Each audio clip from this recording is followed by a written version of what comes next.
Welcome to Frostpunk 2.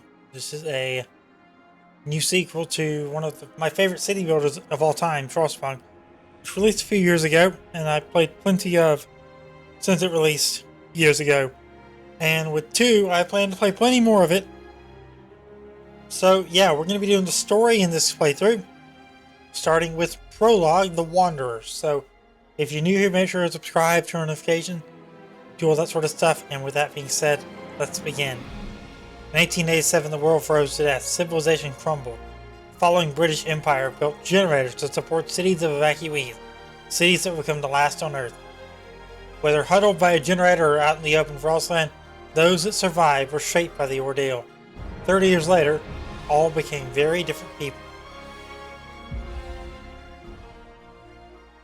So here we go. The game's available now on Steam if you have the Deluxe Edition. Advanced access for the first 3 days of release, and then on the 20th, it will be available to all. You're seeing this on the 18th, so advanced access is still going on at the time. Press any key to begin. Captain.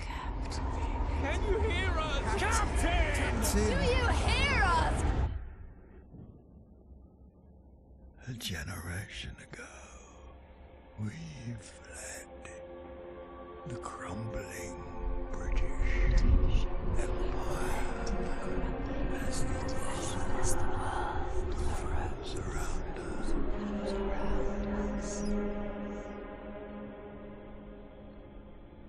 I held New London together. United,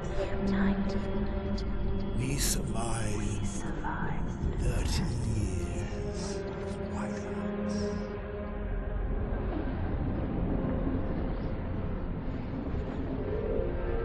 But the world around us is dead. Empty. Ripe for taking.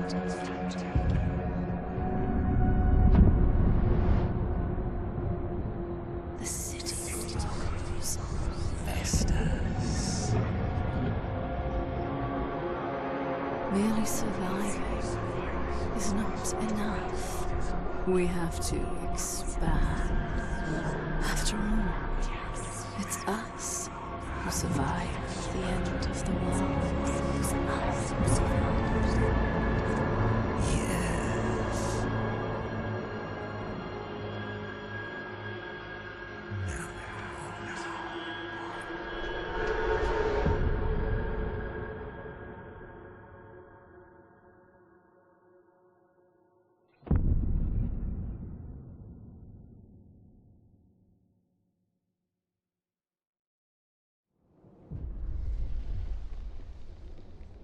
We've been roaming the frozen desert for years. Many of us do not remember a world before the Great Forest. Now another whiteout is coming, and again we've reached the old machine. Again, we will rely on its furnace to provide heat through the storm. In the past, we always made sure that there were enough supplies for the next whiteout. But our numbers have grown through the years. Providing for everyone is getting harder and harder. We must survive.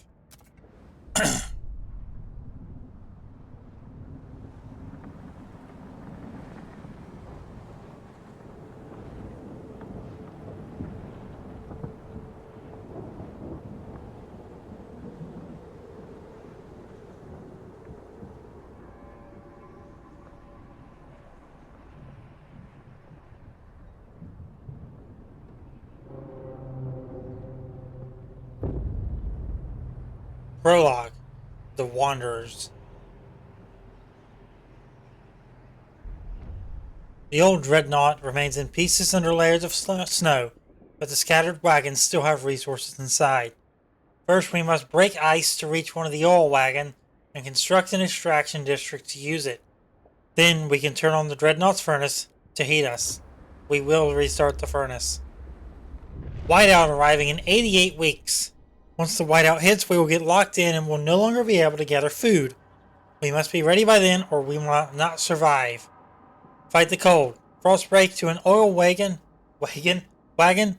and construct an extraction district.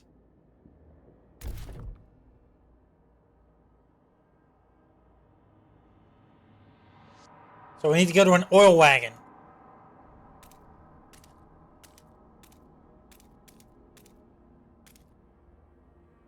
Frost break.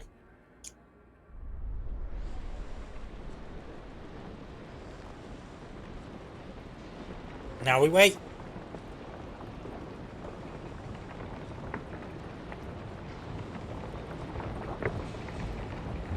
We get to watch this as it happens. Things are going to kind of come into view, as you say. And we get to see live how that happened. I love this.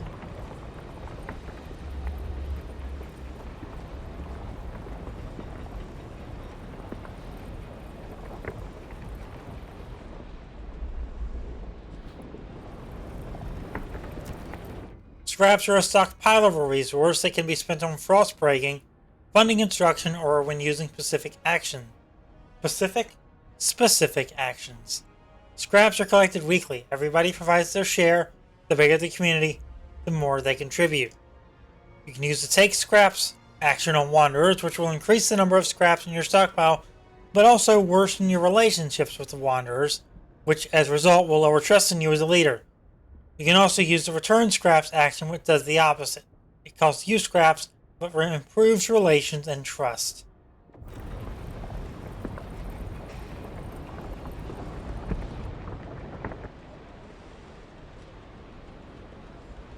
We have frost broken to an oil wagon. Now we need an extraction district.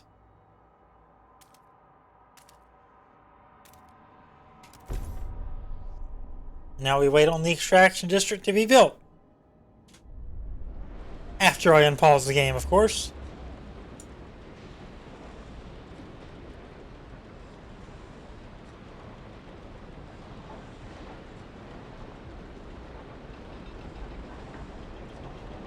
So our trust right now is accepted. Support not affected by neutral wanderers, which currently is 100% of our city. All 3,000 of our population is wanderers, because we don't have anything for them. I mean, we're literally just kind of there.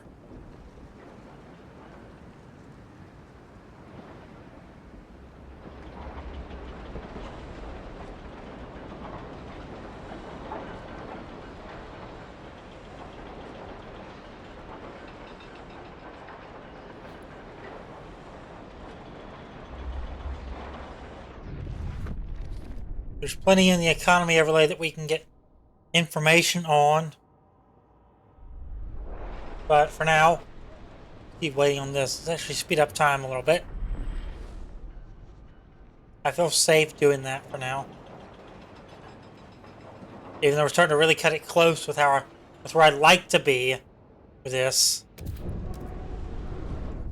As the thick black liquid oozes through the pipes, our people rejoice. The carcass of this old machine is a testament to the hardships that made us, but more importantly, it's our haven in the storm. It has allowed us to weather many whiteouts, and it will do so again. We have oil, we can turn on the furnace. Turn on the furnace in the Dreadnought wreck to provide heat.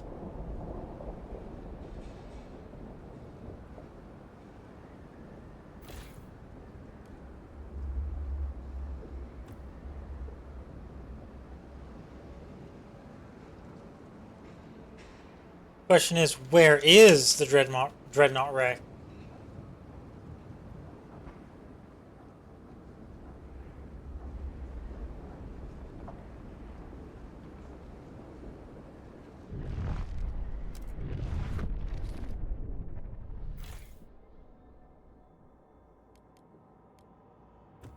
I don't know where the Dreadnought wreck is. We've got oil. Oh, I see it. I'm just blind. Generator on.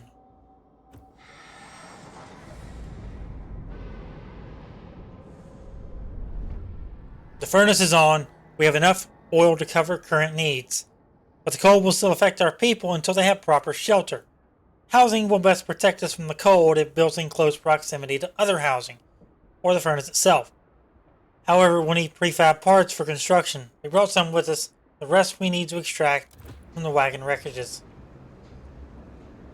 So, need to frost break to a construction wagon and build an extraction district to provide prefabs. And we need to build 2 housing districts.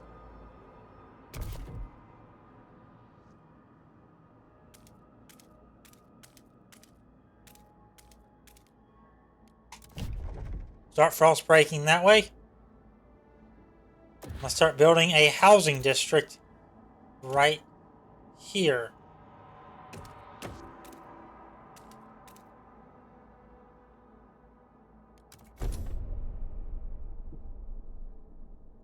Optional, place the housing district next to each other or the furnace to reduce heat demand. Oh, that's optional right now, but it's definitely something I'm gonna abide by for now. Because we have a very finite amount of stuff that we're working with. We're always gonna have finite amounts of stuff, but we really do right now.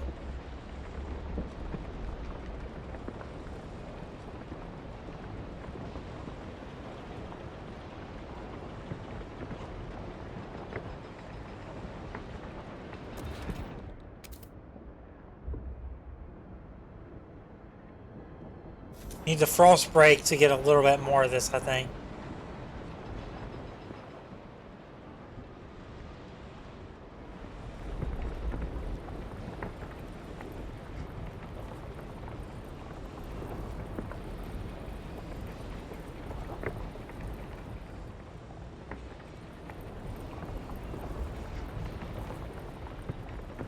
We've got the frost breaking done.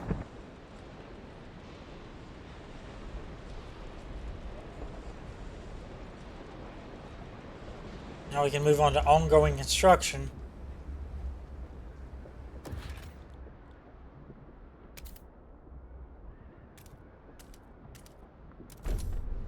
Build a prefab district.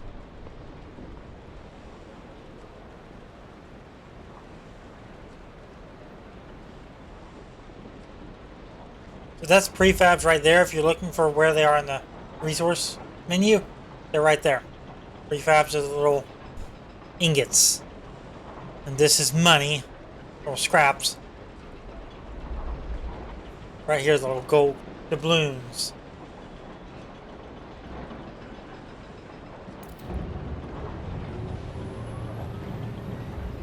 Shelter. Your population needs shelters to survive. If not provided, coal will aggressively rise in the city. Shelter is mainly provided by housing districts, but remember, as other types of district, it needs heat. If the heat demand in the city is not fulfilled, coal will rise.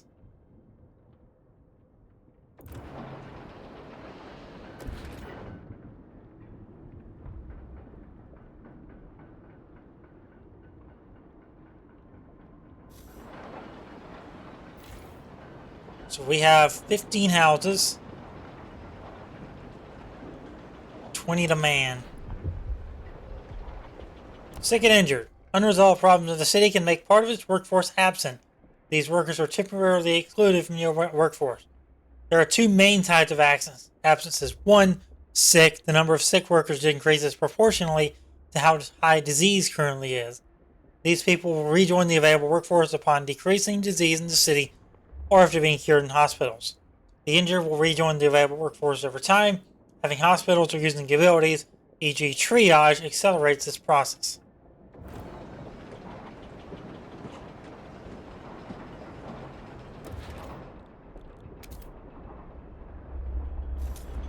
We need to frost break again, so we're going to do that. We're going to do 8 that way, and we can build our second housing district there.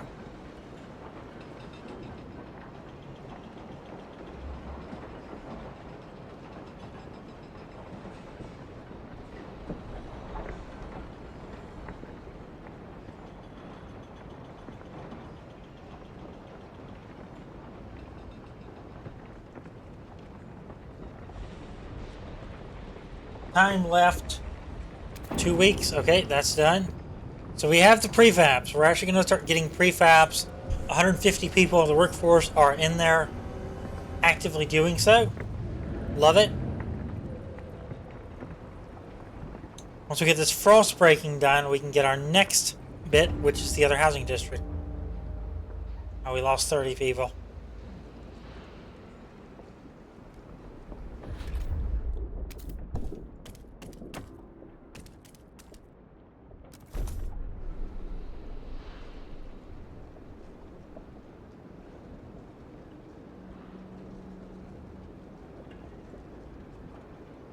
Okay, so we're getting our next housing district built.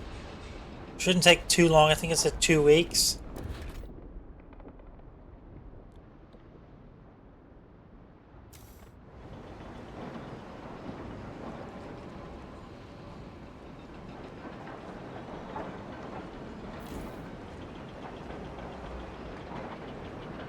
Each one provides 15 shelter. We're sitting at 15 remaining, so we're going to get 15 out of this. And we'll break even on shelter. I'd love to get more, but I don't know how far in the cards that is.